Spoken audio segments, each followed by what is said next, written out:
পড়াটা দেখলো ওসমান ইবনে তালহা। তিনি যখন তার নামাজ পড়াটা দেখলো এবং রাসূলের সাথে গোপনে সাক্ষাৎ করতে দেখলো, তিনি সেই সংবাদটা তার মা এবং গোত্রের কাছে পৌঁছে দিলেন।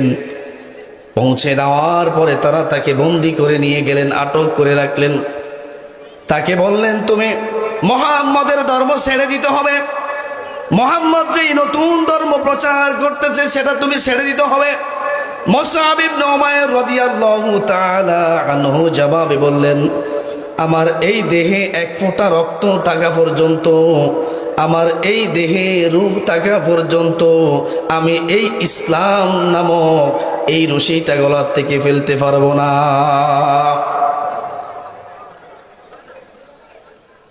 তিনি চলে গেলেন। গাজওয়া উহুদের দামামা বেজে উঠল। বিশ্ব নবীকে তিনি বললেন, আমি প্রস্তুত গাজওয়ায়ে উহুদের জন্য। মুসআব ইবনে উমাইর রাদিয়াল্লাহু তাআলা আনহু উহুদের প্রান্তরে চলে গেলেন কাফিরদের বিরুদ্ধে লড়াই করার জন্য। কি করার জন্য? দ্বীনকে প্রতিষ্ঠা করার জন্য।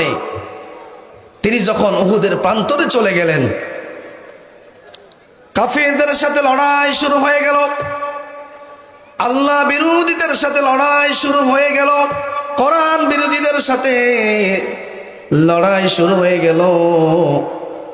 এক পর্যায়ে তিনি আল্লাহ রাসূল ঘোষণা দিলেন, ইসলামের ঝান্ডা, ইসলামের পতাকা আজকের এই উহুদের প্রান্তরে আমার মুসআব থাকবে।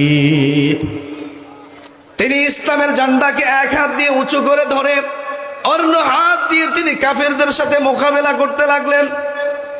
ইতিহাস তালাশ করলে আপনি দেখবেন, কাফেরদের ইবনে উমাইয়া নামক একজন লোকের অস্ত্রাঘাতে তিনার ডান হাতটা কেটে ফেলে দিল, ডান হাতটা কেটে ফেললো।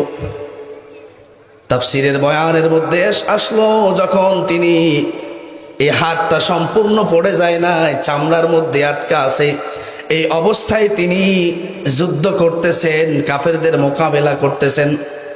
ওই অবস্থায় তার হাতটা এভাবে লড়ালড়ি করতেছে, ডিস্টার্ব হচ্ছে।